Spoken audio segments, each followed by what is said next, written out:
Welcome to 102. In this video, we will go over editing records, sending emails, and setting events. Make sure this is a quality prospect or lead to work before sending information. It is your responsibility to make sure you're sending to the right prospects. Speak to your director on recommendations of who to avoid. Couple of examples. If you are speaking to a lead that is an electrical device manufacturer, he may want to offer a contract to us for making devices and waste the time of the consultants to pitch the company we represent, the iMachine, on his own services and not seriously consider investing. Let's say you're speaking to a John Doe, and he owns a company called John Doe Consulting. We want to know exactly what that company consults before sending information. For all we know, that could be a medical device consulting company looking for new technology. Even though our patents protect us, who wants to waste the time showing someone with intentions other than investing? Let's say the lead has a debilitating eye condition. This can be good and bad. I bring this up because most that have it, especially age-related macular degeneration, are going to want to know about the technology we have, whether they have the ability to invest or not. Make sure they meet the criteria. If they are not accredited, your hands are tied. We will not send any information. Lawyers and attorneys. We run all of our projects through the hardest of scrutiny and have been vetted by third parties. We choose to only work with the best, but even when you're doing everything right, saying the wrong thing to the wrong guy can make life tough in this industry. You will run across investors who are no longer accredited or liquid and not able to make an investment of this type, but will be less than truthful and still request information, possibly due to boredom, maybe to boost personal egos. I'm sure each case is specific, but these are big time wasters and they do incur expenses to the company. If you're asking the right questions, you will be able to rule most of these out.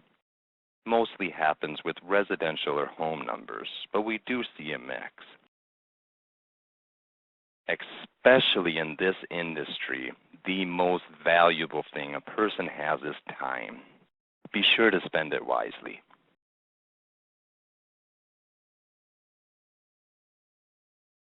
Now, after speaking with a lead, you need to update the information for that lead in the system and send them introductory information on the current project, also your direct contact information.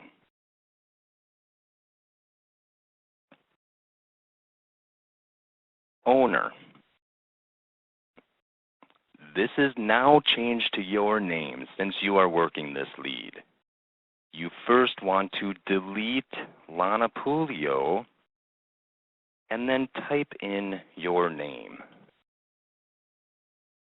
You will notice a drop-down box. Be sure to choose your name from there and hit save. It will revert back to the original owner if you do not hit save. Even if you type your name in exactly like it is in the box and hit save, it will not make the change unless you choose your name from the drop-down box. Contact date. This is the current time that you have contacted the lead. In this case, it's 2 o'clock on January 1st. Lead status. This is now changed to sent TEM email. And then again, we'll hit save.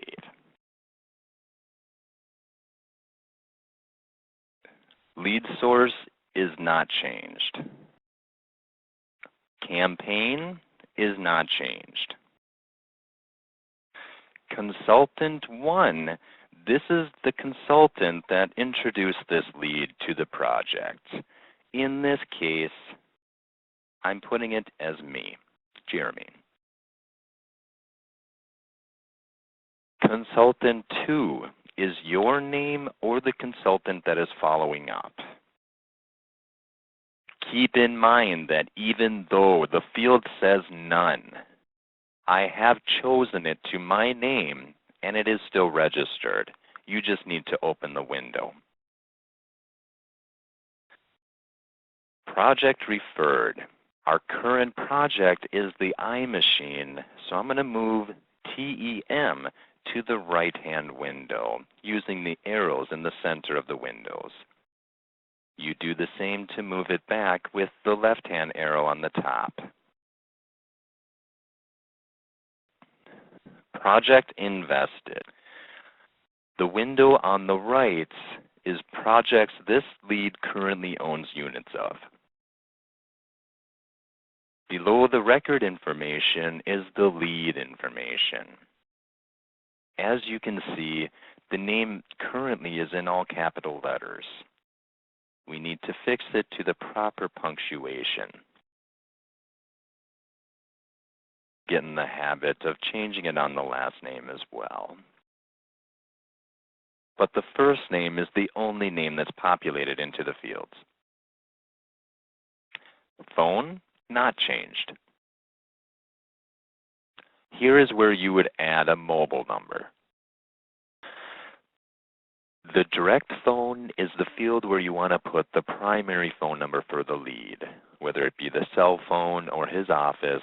This is the number that you primarily want to dial. Also the field that the auto dialer dials first. Home phone is the residential phone number of the lead. Best time to reach. This is normally used with either mornings, afternoons, or evenings. You can be more specific, completely optional.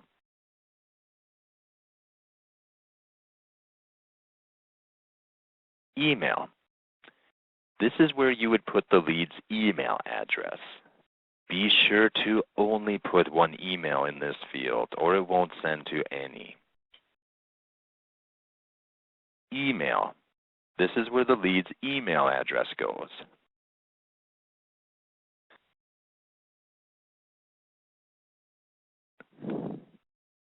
Employment. Here you can put any general information on the lead's employment.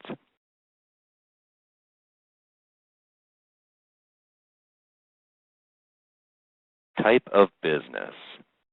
In this case, as you can see, the lead owns a consulting company.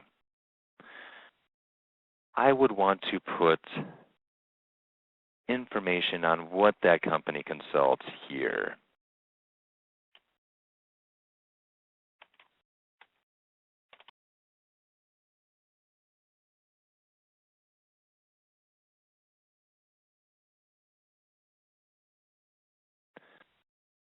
Company name.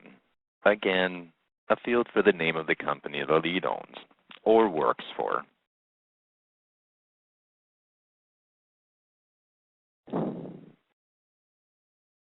Personality style. Knowing the personality of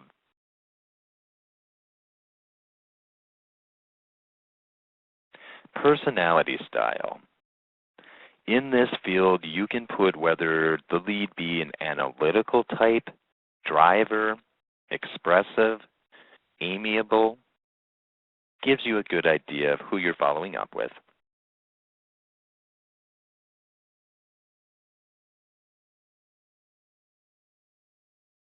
Current project shown.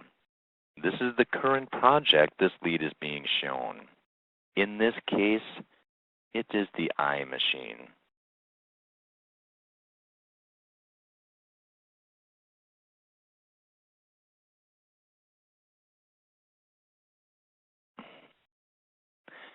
Personality style. This field is for whether the lead is an analytical type, a driver, expressive, or maybe an amiable.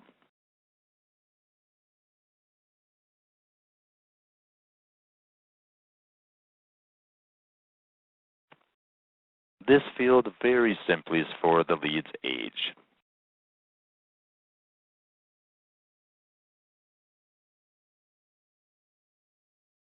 We will now go over the location information. As you see at the bottom of the location information, the first field that we will input information to would be the Zillow. This is for residential or commercial home value. Zillow is a very popular site for pulling residential home values. The Zillow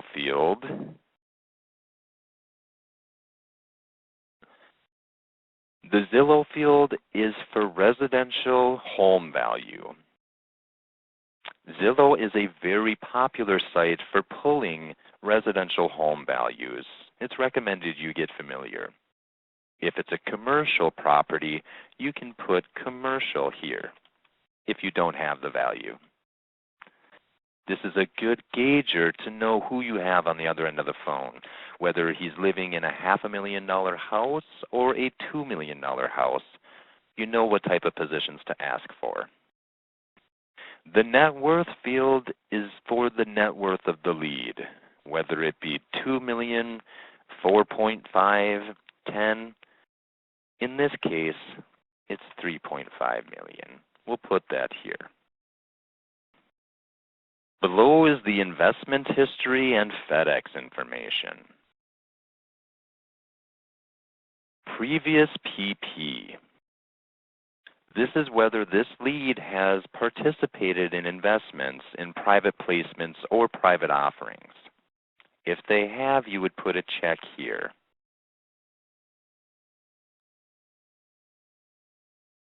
Along with what kind, whether it be oil and gas, movie, technology, be specific. Most common is oil and gas. Liquid amount is the amount that this lead is currently liquid. The lead's current liquidity goes here. In this case, it's 100,000. Package sent. This is checked off only when the actual physical package is sent off. As you can see directly below, there's an outgoing FedEx and a return FedEx. In the case that we send this lead a physical package, the outgoing FedEx number is the tracking number of the package, and the return FedEx is the return tracking number for the self-addressed envelope that we send along with the package for that lead to send their documents back. I am going to go ahead and go back up and hit save. It's a good idea to save your work frequently when you're working on a record. Questions asked. Here is where you would put any questions that were asked by the lead. Here is the Add Note button. What this does is pulls up a window for you to put notes into the description field. When you type your notes here, they are time-stamped and placed in the description field. As you can see, it's today's date, the current time, and there's my note. The description field itself is where you will keep all general notes and information on conversations moving forward. Again, be sure to use the Add Note button. All of this information below is administrative. Once this lead becomes an owner of one of our projects, the administrative department will update these fields. Now go over sending. When an investor wants to look at one of our projects, we have introductory information sent out from Lana Pulio, the Director of Investment Relations. We manually send the information, but it all comes from Lana's email address of lana@theimachine.com. The only email that comes from our personal email address is the consultant contact information, which comes from and shows a return address of your personal workspace email, your first letter of your first name, last name, at accreditedig.com. That information can be found in your new consultant information, document 100. Initially, we send out two emails, the iMachine intro and the consultant contact information. Once you have updated all of the fields on the page, be sure you hit save.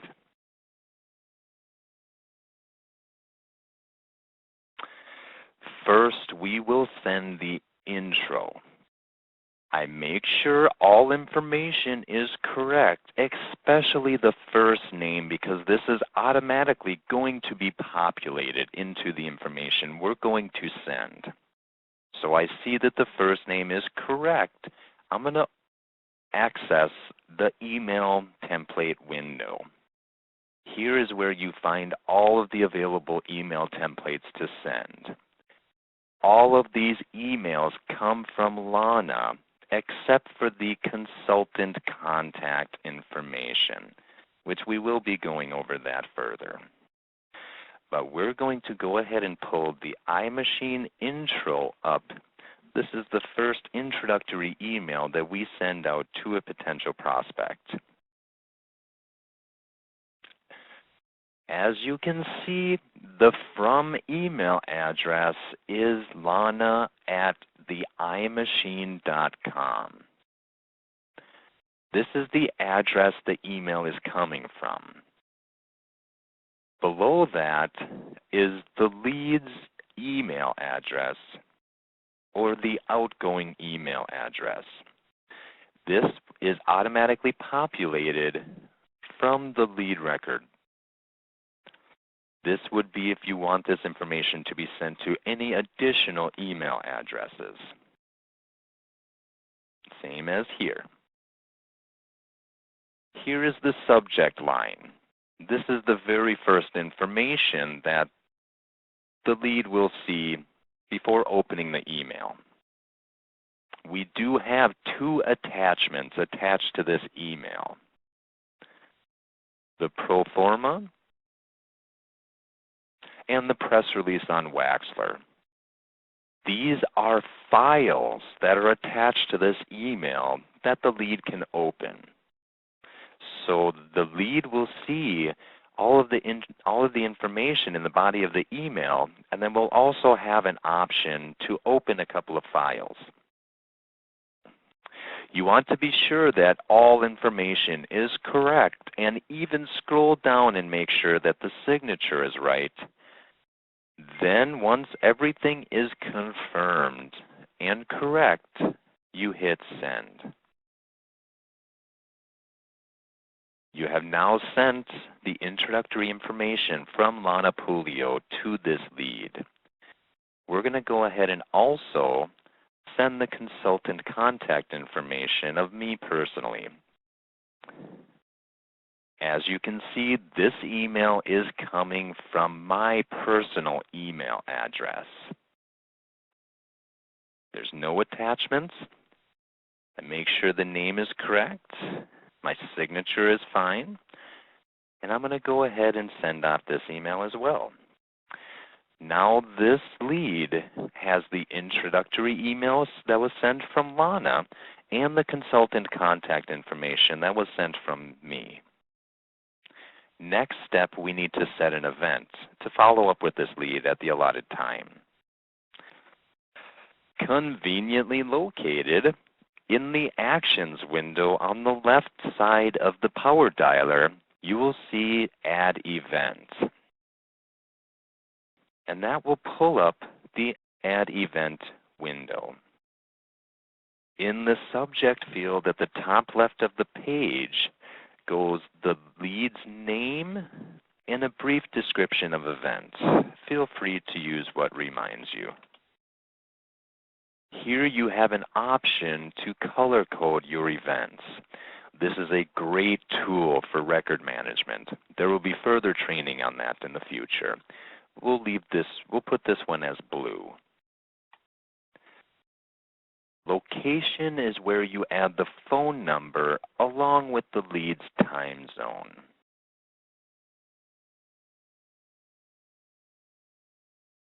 In the Assign To field, be sure to put the name of the consultant, whether it be your own or another's, and allow it to drop down and choose the name to confirm, or it will not be properly set, just like changing ownership in the previous training.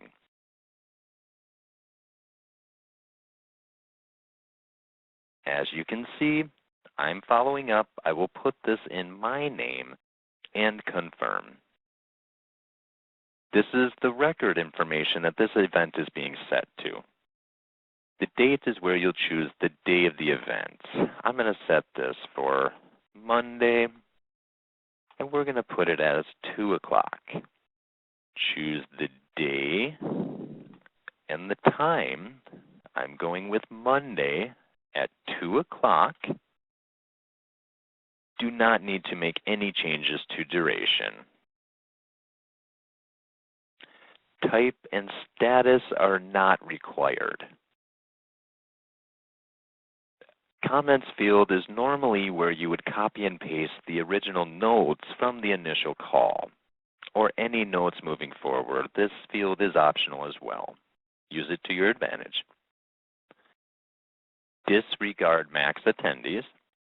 Now the Remind Attendees field, this is currently set at no reminder. If you would like, you can set the system to send you an email to your personal email 10 minutes before the allotted appointment. The Remind Attendees default is set at no reminder. What this will do, if you would like, it can send you an email to your workspace email before the appointment to remind you. If you want to, you can go ahead and set it at email and then set the reminder however early you want to be reminded of the appointment. The default is set at 10 minutes. Until you are familiar and comfortable with the CRM and the Power Dialer, you need to keep your own outside calendar. Whether it be paper, electronic, we recommend using Google Calendar because that does also sync up with your workspace email. Completely optional, but it is your responsibility to hold your appointments. Okay, then you scroll all the way down to the bottom and hit Save.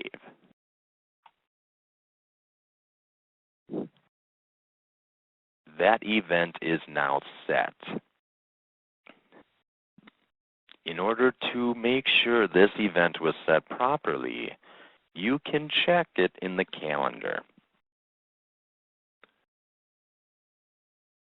The calendar is always default set on today. I'm going to choose the next 7 days because I set that for Monday. As you can see, the very top event is John Doe transitional call related to the lead John Doe. This is the date that this event is set for. We set it for 2 o'clock on 2 o'clock. on Monday, I am the owner of this event, and I can even pull up the event to reference any of the information that I had put there. There will be further training in the next video on event and calendar management.